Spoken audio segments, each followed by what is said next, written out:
News alerts. ORR tender పై ముఖ్యమంత్రి Revanth Reddy SIT విచారణకు ఆదేశించారు. బీఆర్ఎస్ ఎమ్మెల్యే హరీష్ రావు కోరిక మేరకు విచారణకు ఆదేశిస్తున్నట్లు తెలిపారు. అసెంబ్లీలో రేవంత్ రెడ్డి మాట్లాడారు. దివంగత మాజీ ముఖ్యమంత్రి వైఎస్ రాజశేఖర రెడ్డి జైకా నుంచి నిధులు తెచ్చి ఓఆర్ఆర్ నిర్మించారు. దాన్ని బీఆర్ఎస్ ప్రభుత్వం అప్పనంగా టెండర్కు అప్పగించిందని ధ్వజమెత్తారు.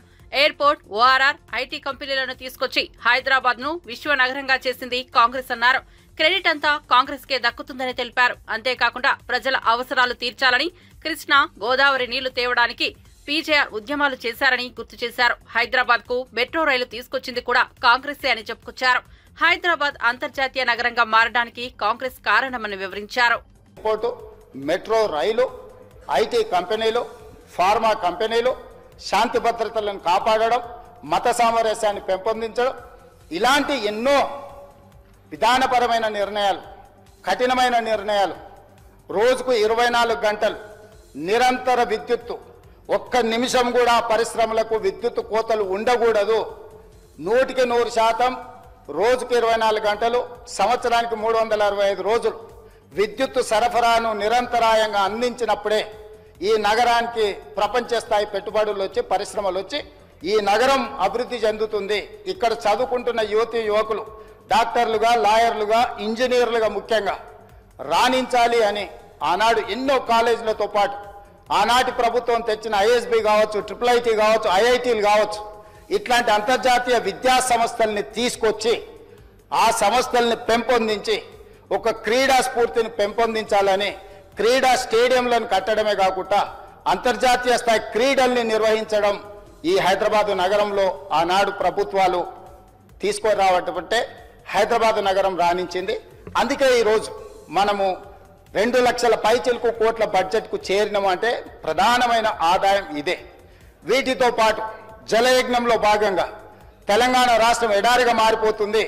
ఈ రాష్ట్రంలో సాగునీటిని మొత్తం ప్రతి ఎకరాకు అందించాలన్న ఒక లక్ష్యంతో జలయజ్ఞంలో భాగంగా కల్వకుర్తి కావచ్చు, భీమా కావచ్చు, నెట్టంపాడు కావచ్చు, కోయిల్ సాగర్ కావచ్చు, జూరాల పునరుద్ధరణ కావచ్చు, లేకపోతే ఆర్డీఎస్ ప్రాజెక్టులు కావచ్చు, లేకపోతే శ్రీరామ్ సాగర్ కావచ్చు, శ్రీపాద ఎల్లంపల్లి కావచ్చు, ప్రాణహిత చేవెళ్ల కావచ్చు, తుమ్మిడిహెట్టి దగ్గర ప్రాజెక్టు నిర్మించడం ద్వారా 38,000 కోట్ల రూపాయలతోని 16 లక్షల ఎకరాలకు నీళ్లు అందించాలి. చేవెళ్ల ఎక్కడ ఆదిలాబాద్ లో తుమ్మిడిహెట్టిలో మొదలుపెట్టిన గోదావరి జలాలను చేవెళ్ల వరకు వికారాబాద్, తాండూరు, మీ నియోజకవర్గమైన కొడంగల్, మన వికారాబాద్ వరకు తరలించాలని చేవెళ్ల దగ్గర దాదాపుగా 1,000 కోట్ల రూపాయలు ఖర్చు పెట్టి ప్రాజెక్టులను చేపట్టారు. ఆనాడు మనతో పాటు ధర్నాల పాల్గొన్న దురదృష్టవశాత్తు అటుపోయినా చేవెళ్ల ప్రాంతానికి ముఖ్యమంత్రి చంద్రబాబు నాయుడుపై మాజీ ముఖ్యమంత్రి వైఎస్ జగన్మోహన్ రెడ్డి మరోసారి విరుచుకుపడ్డారు. ఉమ్మడి అనంతపురం జిల్లా స్థానిక సంస్థల ప్రతినిధులు, పార్టీ నాయకులతో మాజీ ముఖ్యమంత్రి వైఎస్ జగన్మోహన్ రెడ్డి సమావేశమయ్యారు. ఈ సందర్భంగా నేతలతో జగన్ ముఖ్య విషయాలపై చర్చ జరిపారు.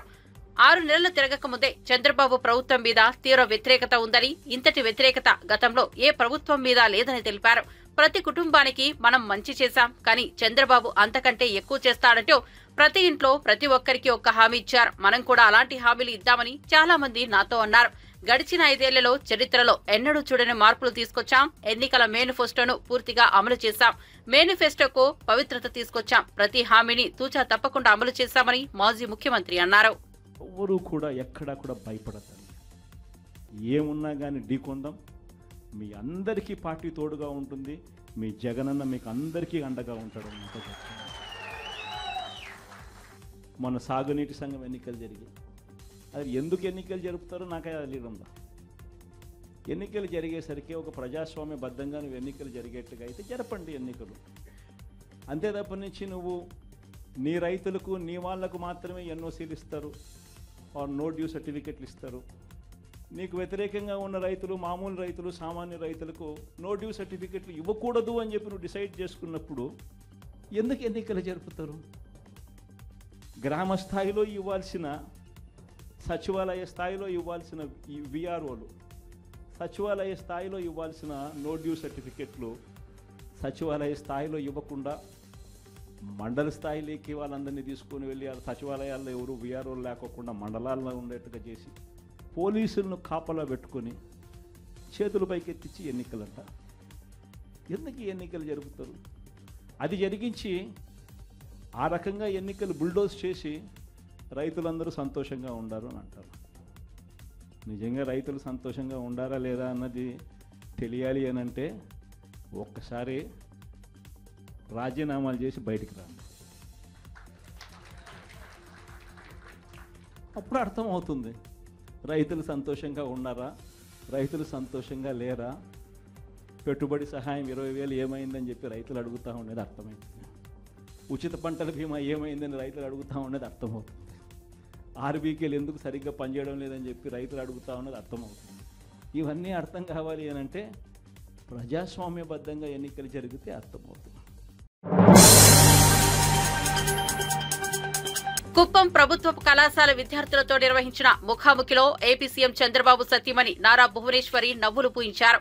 ఓవైపు జీవిత వికాస పాఠాలపై అవగాహన కల్పిస్తూనే వారితో సరదాగా ముచ్చటించారు. బాలయ్య నటించిన సినిమాల్లో ఫేవరెట్ ఏంటి, డైలాగ్స్ ఏవి ఇష్టం అని విద్యార్థులు ఆమెను అడిగారు. ఆమె బాలకృష్ణ సినిమా డైలాగ్ చెప్పడంతో విద్యార్థులు కేరింతలు కొట్టారు. వాళ్ళిద్దరిలో ఉన్నటువంటి స్ట్రైకింగ్ క్వాలిటీస్ ఏంటో చెప్పగలరా? చంద్రబాబు నాయుడు గారు చాలా సీరియస్ పర్సన్. ఆయన అట్లా సీరియస్గా I mean to say he's super focused. Yeah, and Lokesh is a very grounded. Chandrababu Naidu గారి కొడుకని కానీ సీఎం గారి కొడుకని కానీ అది ఉండదు. To like to be known as Lokesh's mother, not Chandrababu Naidu son. So అతను కూడా అదే అంటాడు. నందమూరి తారక రామారావు గారు కూడా ఆయన ద సేమ్. ఆయన ఎంత పెద్ద యాక్టర్ అయినా పొలిటికల్ లీడర్ అయినా కూడా ఆయన ఎప్పుడు హార్డ్ వర్కింగ్. మీ నాన్నగారు ఎన్టీఆర్ గారు, మీ భర్త నారా చంద్రబాబు నాయుడు గారు, వీళ్ళిద్దరు కాకుండా మీరు ఇన్స్పైరింగ్ గా తీసుకునే పర్సన్ ఎవరు? టు టెల్ ద ట్రూత్, నేను ఇప్పుడే చెప్పాను, కాలేజ్లో it was just fun. My life was just have fun. ఏదో చదువుకోవటం, పాస్ అవటం, ఓకే పాసింగ్ మార్క్స్ వచ్చిందా ఎనఫ్, అట్లా పెరిగిన దాన్ని నేను. దాని తర్వాత ఆఫ్టర్ ఐ డెంట్ హ్యావ్, నాకేమీ ఒక hero or any I mean to say ఇతనిలాగా ఈవిలాగా నేను అవ్వాలనేది నేను ఎప్పుడు అనుకోలేదు. So I got married when I was only 19 years. So 19 ఏళ్ళకే నాకు పెళ్ళి అయిపోయింది. As soon as I got married, it was Chandrababu Naidu garu. I used to see his hard work. ఇప్పుడు కూడా అనుకుంటా ఆయన చేస్తే నేను ఎందుకు చేయలేను. సింగిల్ మదర్గా అతన్ని పెంచి పైకి తీసుకొచ్చాను. I was very very disciplined with him and నన్ను ఎప్పుడు హిట్లర్ అని పిలిచేవాడు. వాడి ఫ్రెండ్స్ కూడా చెప్పేవాడు, ఇంట్లో హిట్లర్ ఉంది లేకపోతే వెళ్ళకపోతే నాకు దెబ్బలు పడతాయని. సో నమస్తే అమ్మా. బాగున్నారా మేడం? I'm super. ఫ్యామిలీ బాగుందా మ్యామ్? ఏంటమ్మా ఫ్యామిలీ? ఓయా, ఫ్యామిలీ నాకంటే మీరు ఎక్కువ చూస్తారు. బాలయ్య బాబు ఆయన చాలా మూవీస్ తీశారు మ్యామ్.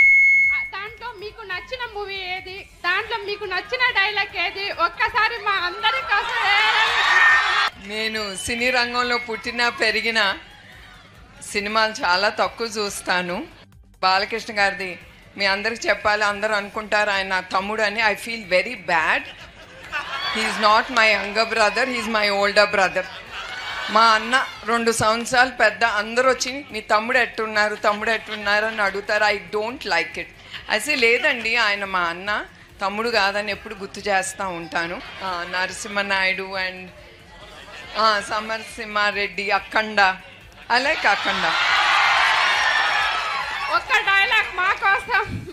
డైలాగ్లా నా వల్ల కాదు. Please ma'am. I'm very bad at all that. ఇప్పుడే చెప్పాను కదా, మా సినిమాలన్నీ చాలా తక్కువ చూస్తాను. ఈ డైలాగులు అసలు నా వంట పట్టదు.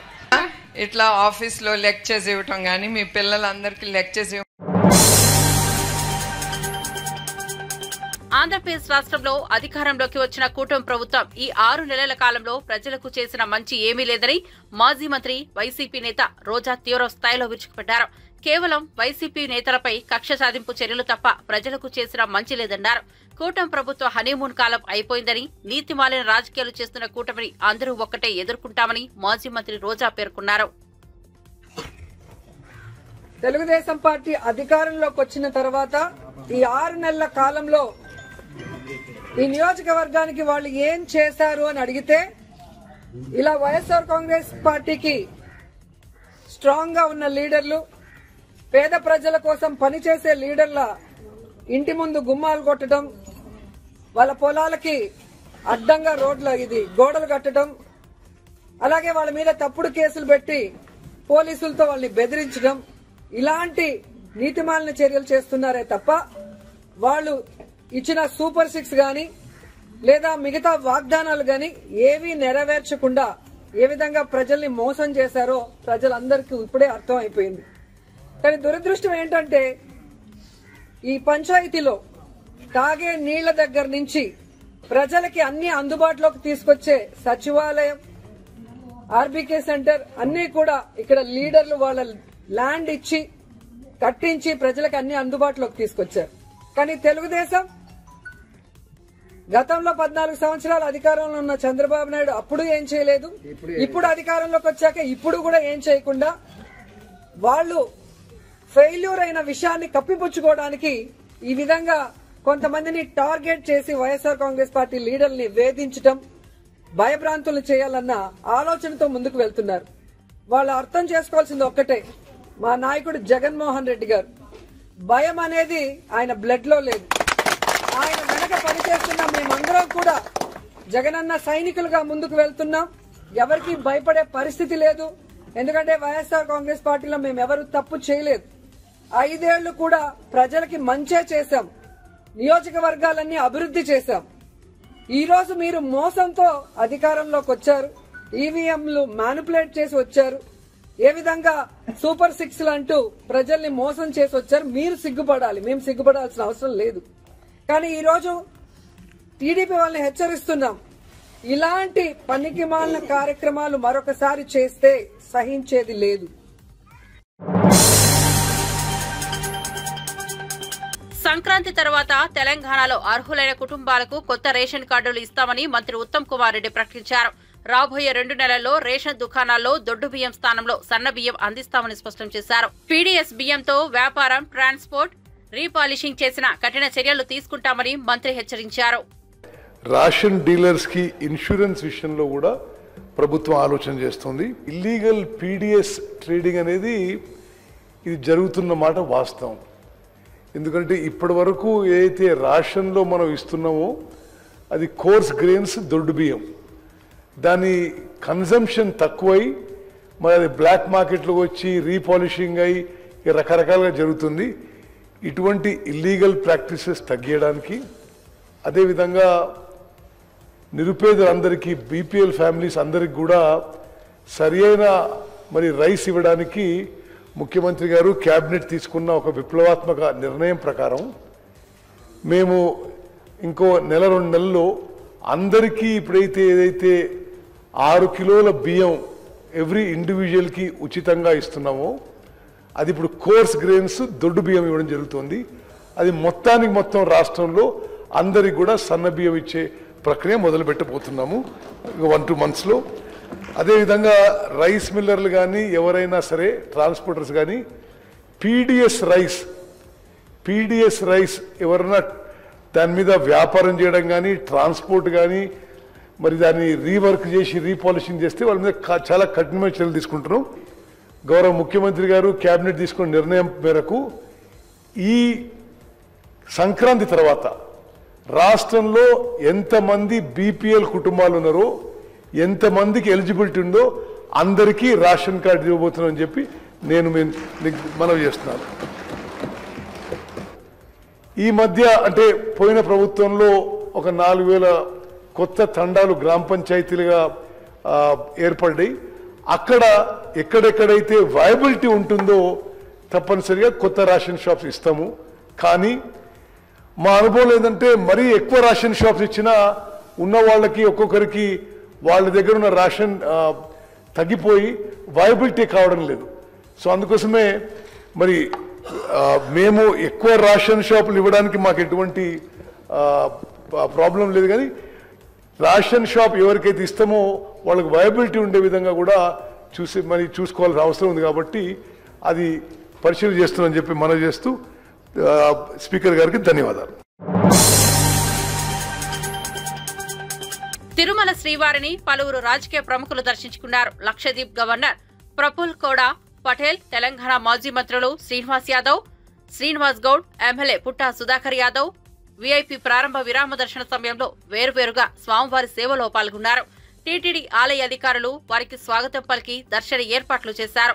తిరుమలలో తెలంగాణకు చెందిన భక్తులు, ప్రజాప్రతినిధులు, వ్యాపారవేత్తలపై టీటీడీ చిన్నచూపు చూస్తోందని మాజీ మంత్రి శ్రీనివాస్ గౌడ్ ఆరోపించారు. తిరుమలలో తెలంగాణ నాయకులు ప్రజలను సమానంగా చూసేలా సీఎం చంద్రబాబు చొరవ తీసుకోవాలని కోరారు.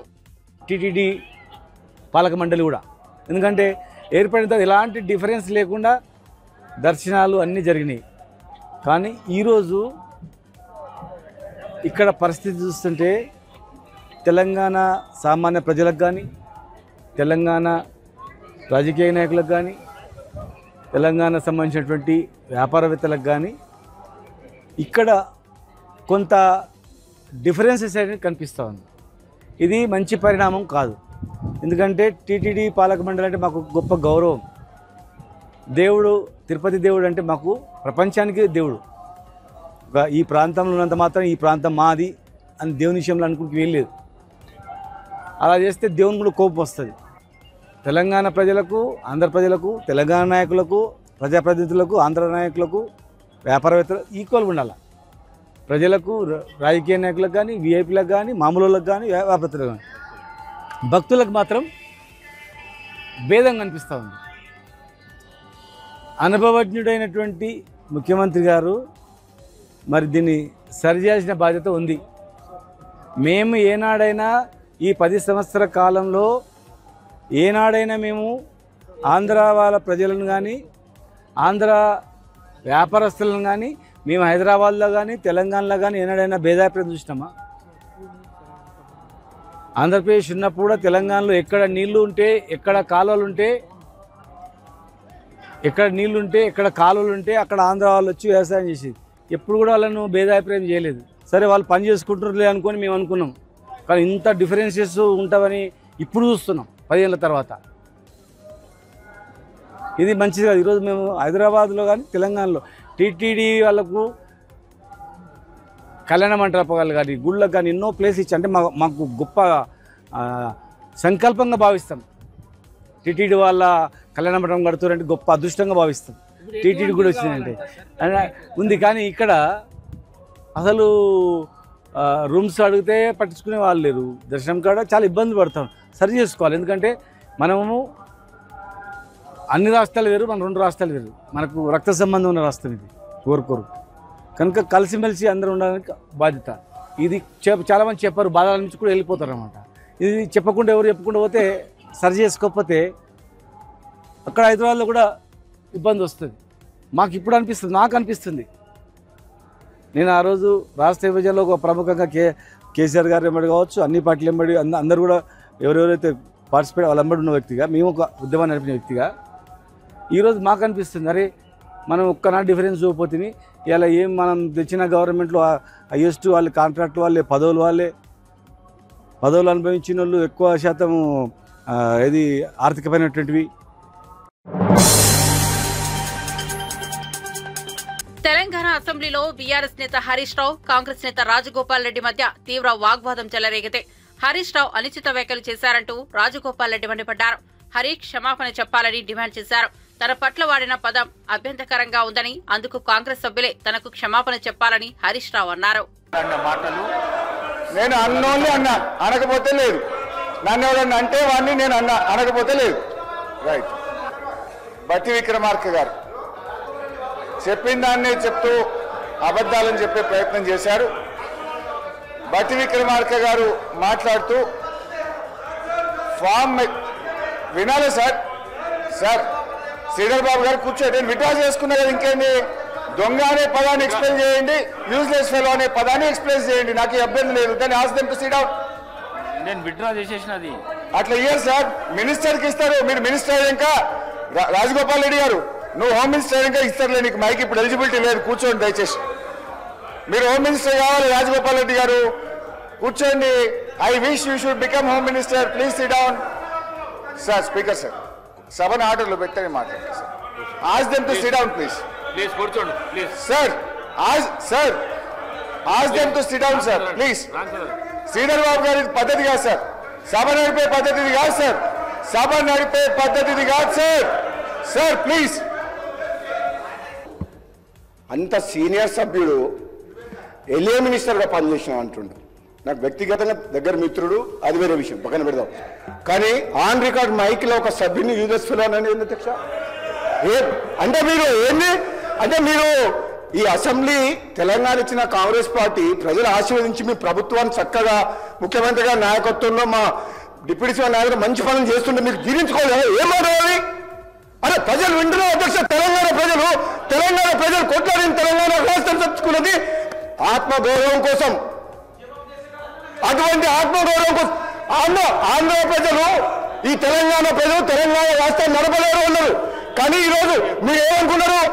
మీరే పర్మనెంట్, ఇక మీరు ఎవరు రారనుకున్నారు. తెలంగాణ ప్రజలు ఆశీర్వదిస్తే కాంగ్రెస్ పార్టీ వచ్చింది. అసలు వీళ్ళు ప్రభుత్వాన్ని నడపలేరు అనుకున్నారు.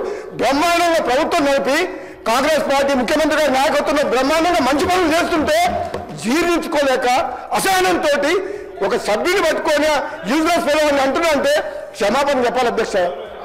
క్షమాపణ చెప్పాలి అధ్యక్ష. అది చాలా అన్యాయం. ఇది చాలా అన్యాయం. ఎందుకంటే ఈ సభ గౌరవాన్ని ఒక సీనియర్ సభ్యుడు ఆ విధంగా సభ్యులు ఉద్దేశించి మాట్లాడుతుంటే తెలంగాణ కోసం పోరాడింది మీరు ఒక్కరు అనుకుంటే తెలంగాణ రాలే. ఇది ఇచ్చిన తెలంగాణ కాంగ్రెస్ పార్టీ. ఈ తెలంగాణలో మీరు ఏం మాట్లాడినా నడుస్తుంది ఇన్ని రోజులు అనుకుంటూ ఇక మీరు ఆటలు సాగవు. తెలంగాణ ప్రజలు కాంగ్రెస్ పార్టీని ఆస్వాదించిండు. ఈ మాటలు హరీష్ రావు గారు నేను చెప్తున్నా, మీకు సభ మీద ఏమాత్రం గౌరవం ఉన్నా, తెలంగాణ రాష్ట్ర ప్రజల మీద ఏ గౌరవం ఉన్నా, సభ్యుల సంస్కారం మీద గౌరవం ఉన్నా బేషరతుగా మీకు క్షమాపణ చెప్పాల్సిందే. మీ ప్లేస్లో నేను చెప్తా. మీకేం కింద పడిపోరు, మీ కిరీటం ఏం పడిపోదు. కానీ ఆ మాట అనడం మాత్రం మీలాంటి వ్యక్తి. ఇంకెవరన్నా అంటే కొత్త సభ్యుడు అంటే మేము బాధపడేటం కాదు పట్టుకున్నాం. కానీ హరీష్ రావు గారు అంటే ఉద్యమకారుడు, మంచి పేరుంది, మేమన్నా ఏం కూడా గౌరవిస్తాం. ఏం భాష అధ్యక్ష? ప్రతిపక్షంలో ఉన్నప్పుడు ఏమైనా మాట్లాడొచ్చని, ఇబ్బడి ముబ్బడి హామీలు ఇవ్వొచ్చని, అధికారంలోకి వచ్చాక వాటిని అమలు చేయడం సవాలని కాంగ్రెస్ ప్రభుత్వాన్ని ఉద్దేశించి ఎంఐఎం సభ్యుడు అక్బరుద్దీన్ ఓవైసీ కీలక వ్యాఖ్యలు చేశారు. ఈ మేరకు శాసనసభలో ఆయన మాట్లాడుతూ కాంగ్రెస్ ప్రభుత్వం పెంచిన మెస్ ఛార్జీలు ఏమాత్రం సరిపోవని, ఇంకా పెంచాల్సిన అవసరం ఉందని డిమాండ్ చేశారు. 44.33తో ఒక రోజు 3 పూటల భోజనం చేయడం సాధ్యమేనా అని ప్రశ్నించారు. గుడ్డు ధరను కూడా పెంచాలని, మధ్యాహ్న భోజనం ఛార్జీలు 1.12 పెంచారని, దీంతో విద్యార్థులకు ఎలాంటి భోజనం పెడతారని ప్రశ్నించారు. After this short discussion, are we going to continue with the second short discussion? So at least I'll go and prepare for that, sir. If we are doing that and not going for the bills, we need a clarification, sir, so that we can at least prepare ourselves, sir. I request you to please come for the rescue, sir. And once again, I am saying I am not questioning your authority at all, sir. You have all the rights to take, sir. But it is a parliamentary practice where all the floor leaders are being taken into, confidence कि भाई CM साहब को जाना है, minister साहब को कहीं जाना है या कुछ मीटिंग है, जरा पहले ये ले लेंगे. तो we can go and prepare, sir. At least इतना तो coordination करो, sir. Sir, in Parliament, whenever the Parliament is announced, they announce the Parliament will start on this day, it will end on this day. Still, we do not know when are we ending the session. Every time the BSc is conducted, sir, whatever decision has been taken in BSc, it is circulated. Up till now, we don't know. Only one sentence came, Speaker will decide. Yes, sir, your authority, you have the authority, you can decide. But the question is, when are we going to decide? If the government is unable to run the house, so I can understand and imagine how they are running the government, sir.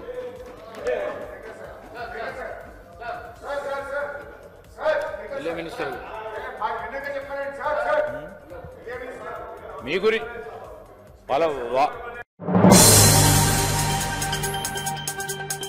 Rahul Gandhi తనతో అసభ్యంగా ప్రవర్తించారంటూ నాగాలాండ్ మహిళ BJP MP Konyak సంచలన ఆరోపణలు చేశారు. Ambedkar వివాదంతో parliament ముందు నిరసన తెలుపుతున్న టైంలో రాహుల్ గాంధీ ప్రవర్తనతో తాను ఇబ్బందిగా ఫీల్ అయ్యానని చెప్పారు. రాజ్యసభలోని ఈ అంశంపై మాట్లాడిన కొన్యాక్ ఆ తరువాత రాజ్యసభ చైర్మన్ జగదీప్ ధన్ఖర్ కు దీనిపై లేఖ రాశారు.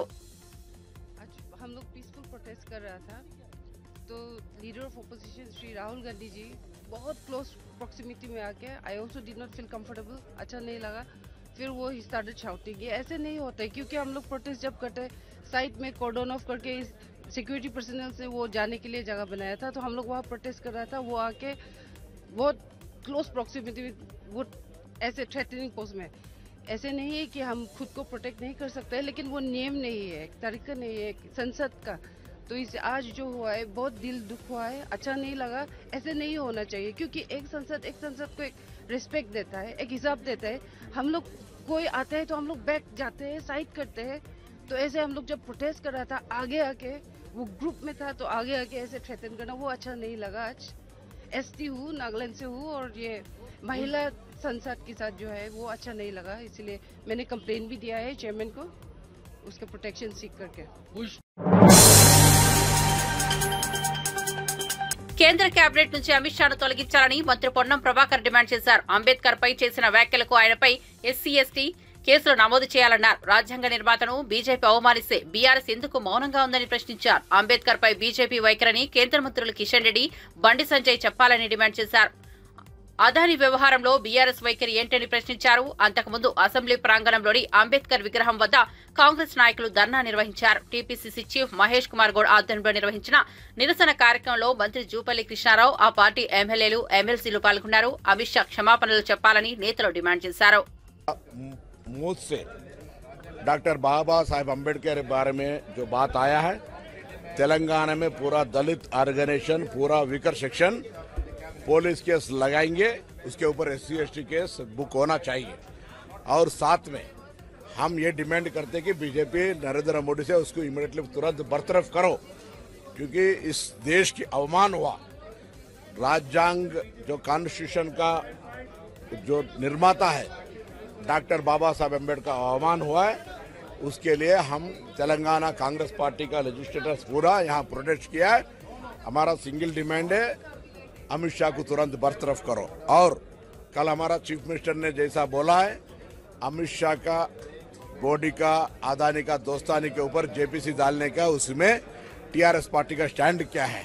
और आज बीजेपी ने इतना अमित शाह अंबेडकर साहब को क्रिटिसाइज करने के बावजूद भी टीआरएस मौन क्यों है, उसके ऊपर क्या स्टैंड है ये पता नहीं।